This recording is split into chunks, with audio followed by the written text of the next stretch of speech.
Olá, meus irmãos, a paz do Senhor Jesus. Nós vamos agora para Quando Viveu Jó, parte 2. Por que parte 2? Porque existem duas hipóteses muito fortes acerca do período em que Jó viveu. Eu queria te mostrar a segunda, que eu considero a mais próxima. E eu vou explicar por quê. Há muito tempo atrás eu fiz um vídeo, e esse vídeo ele tem o nome de Árvores Genealógicas Bíblicas. Isso foi aqui, ó. Deixa eu anotar aqui que eu coloquei alguma delas. Dia 12 de agosto de 2018. Então, nesse vídeo eu falei o quê? Que Jó possivelmente estaria vivendo no período que eu vou mostrar agora, que é a segunda hipótese que eu considero a mais próxima. Eu vou explicar claramente cada um dos detalhes para você entender por que faz muito sentido. Em qualquer um dos casos, Jó está ali dentro do período patriarcal, tá bom? Porém, esse aqui tem muitas evidências interessantes. E eu quero compartilhar isso com você, tá? Os alunos aqui do curso de cronologia bíblica, nós fizemos essa semana uma aula ao vivo e uma aluna, ela lembrou disso, ela lembrou que a gente tinha falado nesse vídeo aqui, né, sobre o período de Jó. Isso foi em 12 de agosto de 2018. Faz muito tempo esse vídeo. Vamos continuar aqui? A gente já tem trabalhado árvores genealógicas bíblicas, a própria cronologia bíblica já há bastante tempo, né? Então, o primeiro vídeo que nós falamos sobre o período de Jó, ele está aqui, ó, né? Colocando ele dentro do período de quem? De Éber, Peleg, Reu, Serug, Naor, olha, e Terá. Olha que interessante, Jó, depois de toda a trajetória dele, ele vai receber outros 100 anos, outros 140 anos, ou seja, depois que acontece toda aquela história de Jó, a Bíblia diz que Jó ainda recebeu 140 anos de vida a mais, né, depois daquilo ali, para viver. Então, quer dizer, suponhamos que ele tinha vivido 70, 100 anos, 120, né? Quer dizer, se você somar mais 140, ele viveu muito. Por exemplo, dá muito mais do que o próprio Naor, né, que viveu apenas 148 anos. Então, que é um período pré-abraâmico, ou seja, antes de Abraão. Agora, a segunda hipótese coloca Jó no período pós-abraâmico, ou seja, depois de Abraão. E aí eu quero mostrar para você aqui por que isso faz sentido. Então, a primeira hipótese coloca Jó aqui, ó, tá? No período pré-abraâmico. A segunda coloca ele aqui já no período pós-abraâmico. Quais são as bases para a gente afirmar isso? Quero mostrar para você aqui agora, tá? Então, eu coloquei alguns comentários aqui, já para favorecer a nossa aula aqui. Então, deixa eu colocar mais próximo para a gente ler direitinho, tá? Vou colocar aqui assim. Então, a gente tem uma datação sugerida. Eu vou fazer a leitura e vou colocar aqueles gráficos para você acompanhar toda essa explicação. Primeiro, a narrativa do livro de Jó já nos mostra que a história ocorreu na terra de Uz. Jó capítulo 1, verso 1. Isso nos ajuda a compreender em partes o período. Por que em partes? Porém, existem 3 personagens com o nome Uz na Bíblia. O primeiro é Uz, neto de Sem, ou seja, ele é um semita, e aí Uz é um neto de Sem. O segundo é Uz, filho e descendente de Seir. Seir, quem foi? Seir, ele fica nas montanhas, na região sul de Israel, e foi onde Edom, ou Esaú, né, os edomitas, que são os descendentes de Esaú, eles acabam habitando essa região, a região do Monte Seir, tá? E o terceiro é Uz, primogênito de Naor. E Naor quem é? Irmão de Abraão. Logo, esse Uz aqui, ele é sobrinho de Abraão. Então, veja bem, pelo menos 2 deles estão diretamente ligados a Abraão. Na verdade, os 3 estão ligados aos povos de Abraão. O primeiro é Uz, neto de Sem. Então, ele é um semita, assim como Abraão.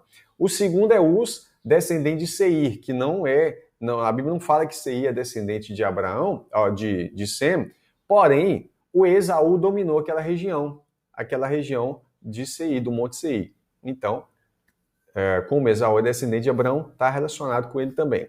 E o terceiro é Uz, primogênito de Naor, que é o irmão de Abraão, e sobrinho, então, portanto, esse Uz aí é sobrinho de Abraão. A datação sugerida aqui ela é baseada em 5 evidências principais dentro do próprio livro de Jó. Primeira evidência, o primeiro ponto que favorece esse período pós-abraâmico é o fato de Jó se referir ao Senhor Deus como Todo-Poderoso.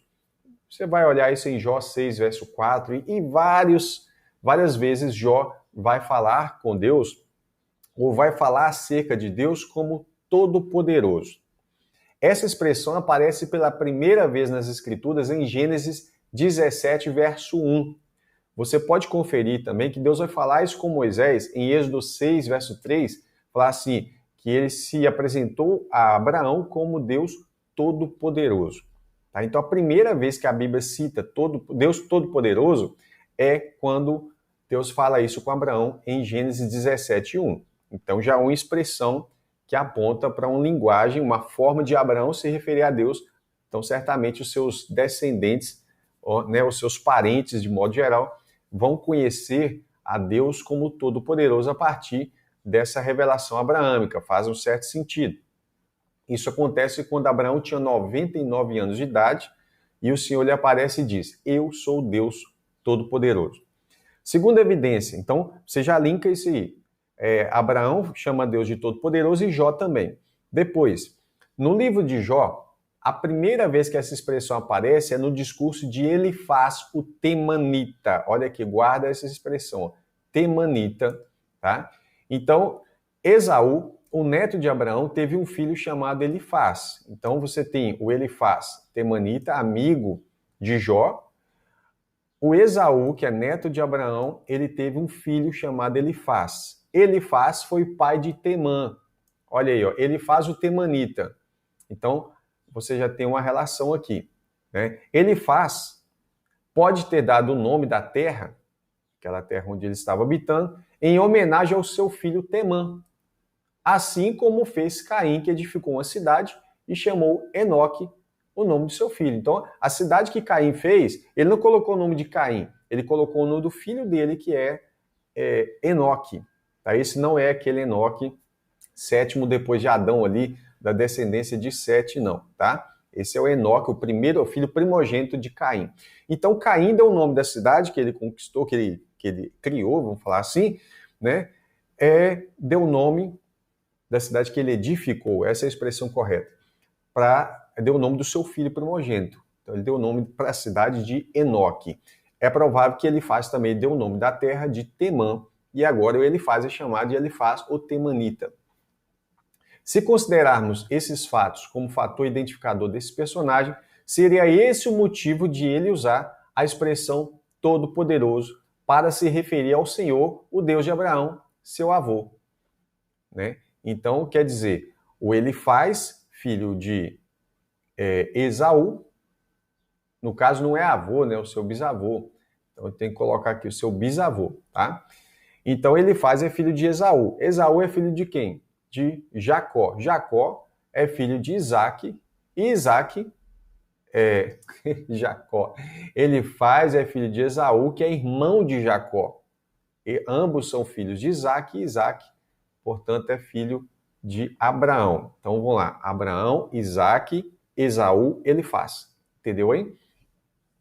Então, o Elifaz chama Deus de Todo-Poderoso. Então, essa é a primeira vez, né, que no livro de Jó aparece a expressão Todo-Poderoso pela boca de Elifaz. E depois passa a aparecer pela boca do próprio Jó.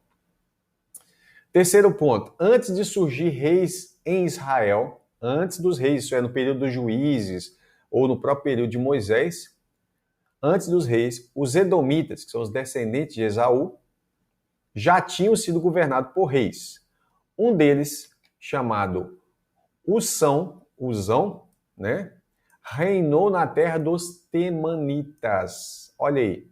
Então você tem Elifaz, o Temanita, né? Lembrando que Temã era o filho de Elifaz e neto de Esaú. Então você tem na terra de Edom, Uzão, o primeiro rei na terra de Edom, Uzão, que reinou na terra dos Temanitas. Se você lembrar, o Elifaz, chamado também de Temanita. Além de Elifaz, agora nós vamos para quarta prova, vamos dizer assim, a quarta evidência importante de que Jó estaria no período pós-abraâmico. Além de Elifaz, encontramos outro amigo de Jó chamado Bildade, o suíta, tá? O termo suíta está relacionado com Suá, que foi um dos filhos de Abraão com Quetura. Vamos dar uma olhadinha lá nos mapas daqui a pouco para a gente ver isso, tá? E por fim, a quinta evidência, uma das maiores evidências está em Eliú, filho de Baraquel, o Buzita, tá? Da família de Rão. Então, Eliú, esse gentílico Buzita, né, essa expressão para falar de onde ele veio, Buzita, está relacionado com o irmão de Uz. Lembra que Jó é da terra de Uz, aqui, ó, né? Então, o Buzita está relacionado com o irmão de Uz chamado Buz, filho de Naor, irmão de Abraão. Então, o Naor, irmão de Abraão, tem um filho também chamado Buz e Uz, certo? Então, são dois filhos, ele tem o Uz e o Buz. O Buzita está relacionado com o Buz. Portanto, esse Buz, sobrinho de Abraão, era um ancestral de Eliú, o amigo de Jó. Não é impressionante isso aqui? Então, vamos lá pegar algumas informações aqui nas árvores genealógicas. A primeira que eu vou vir é dos semitas. Eu disse que a gente tem aqui ó, um Uz, né, um dos Uz, aqui ó, filho de Arã. Então, Sem gerou Arfaxade, vários gerou Arã e Arã gerou Uz. Ok? Esse é o primeiro Uz que a gente vê na Bíblia. A gente vai ter uma outra árvore importante que vai aparecer o Suá. Lembra que eu falei do Suá? Então tá aqui, ó, Abraão casou com Quetura, eles tiveram um filho chamado Suá, de onde vem os suítas, tá? Aqui é muito legal essa árvore genealógica, por exemplo, você vê aqui Midian, de onde vem os midianitas, né? Essa turma toda aqui, ó, dos filhos de Midian, esses 5 filhos, inclusive um deles chamado Enoque também, que não é nem o Enoque filho de Caim e nem o Enoque filho de Sete, esse é um outro Enoque, eles formam ali o grupo dos midianitas, tá bom? Vamos continuar. E agora a gente tem os edomitas, tá? No meio dos edomitas, olha que legal. Quem são os edomitas? Os descendentes de Esaú. Então, Esaú casa com Ada, Bazemate e Aolibama, tá? Importante do que a gente quer falar aqui está Ada. De Ada é gerado Elifaz, tá? Elifaz foi aquele que nós estamos falando, provavelmente é ele, que teve a concubina chamada Tímina. Isso, dessa mulher chamada Tímina, surge Amaleque, que é o pai dos Amalequitas, bem provável que seja ele. Aqui você tem o Elifaz, tá? Então, do Elifaz você tem um filho chamado Temã. Por isso, né, a ideia de que Elifaz ou Temanita. Tematita, Temanita? Vamos lá, de ver de novo. Acho que é Temanita. Cadê? Temanita, tá aqui, ó, né? Deixa eu colocar aqui, selecionar direitinho para a gente ficar no espaço mais legal. Pronto. Então, vamos lá. Então, ele faz o temanita. Tudo bem? Algumas coisas deu para mostrar ali rapidinho. Agora, vamos para a localização de Jó. Tá? Então, se Abraão está aqui em cima, nesse período aqui, ó, nós temos aqui Abraão, Isaac e Jacó. Então, evidentemente, você tem o outro filho de Abraão, Ismael, você tem o Isaac, o Jacó, o Esaú nasce junto com Jacó, ele se casa com as filhas de Et aos 40 anos de idade, então ele vai ter que casar e ter filhos, né? E entre esses filhos de Esaú, você tem o primeiro, que é o Elifaz, e o primeiro filho de Elifaz, você vai ter dele também um outro filho. Cadê? Vamos voltar para a árvore genealógica. Cadê a árvore de Esaú? Tá aqui, ó, os edomitas. Então, Esaú, ele vai ter o seu filho Elifaz, e Elifaz vai ter o primogênito também, Temã. Tudo bem? Então, esse período em que ele está localizado, Jó, você vê que é um pouco para frente, né? Não é já no período daquele pré-abraâmico, antes de Abraão, mas é no período pós-abraâmico, porque ele tem que ser um descendente, nesse caso ele seria descendente direto de Abraão por meio de Esaú. Por isso ele tem o conhecimento acerca do Todo-Poderoso, tá? Por isso ele está relacionado ali com o povo de Abraão. Jó certamente estaria relacionado. Na terra de Uz, nós já mostramos que tem Uz também ligado com Abraão de toda forma, né? Então, eu espero que você tenha compreendido um pouquinho, é muita informação, tentei falar rápido, o vídeo não ficar grande, mas no caso, a gente tem aqui a primeira datação considerada aqui, está no período antes de Abraão, próximo àquele pessoal lá, Serug, Naor, Terá, né, ou até um pouquinho antes ali, por exemplo, na época de Eber, está um pouquinho para trás, e você tem uma segunda datação, que é a que eu considero mais coerente, que é essa datação que colocaria o Jó. Por que ele fica um pouco escondido? Que ele está bem dentro do período de José do Egito, por exemplo, tá certo?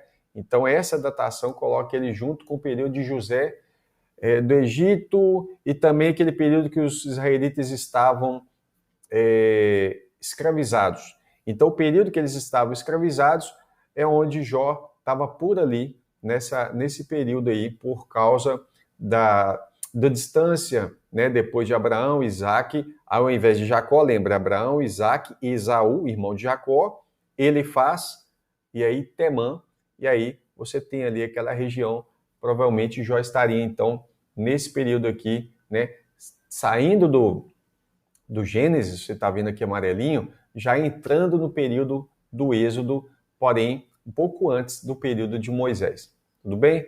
Eu espero que você tenha gostado dessa segunda possibilidade de quando viveu Jó, parte 2, né? Esses dois dados, eles vão permanecer para a informação de quem estiver consultando esse gráfico, então vai ter lá os dois dados com as informações das probabilidades, tá? Porque há pessoas que eles consideram o primeiro dado como o legítimo e há pessoas que consideram o segundo dado. Então, para efeito de ter essas duas possibilidades, as duas vão estar no mapa lá, tá bom? Se você ainda não conhece, eu queria convidar você a conhecer o nosso curso de cronologia bíblica, tá? Então, aqui embaixo eu vou deixar um link para você e também eu vou deixar um artigo com tudo isso que eu falei, o artigo completo no nosso site. Vou deixar o link dele no primeiro comentário aqui desse vídeo, tudo bem? Peço que você veja o nosso artigo, confere os dados lá, eu acho que você vai gostar bastante das informações que eu coloquei um artigo acerca dos dois vídeos. Do primeiro, que é quando viveu Jó, a primeira parte, e agora, quando viveu Jó, parte 2. Esse artigo abrange as duas hipóteses e, como eu falei, as duas elas têm uma base bem interessante para serem sólidas, né? Então, Deus abençoe você. Até a próxima oportunidade. Peço que compartilhe, deixe o tal do like, que eu sempre esqueço de falar, deixa o like, né? E compartilhe com outros irmãos e ore por nós. Fica com Deus.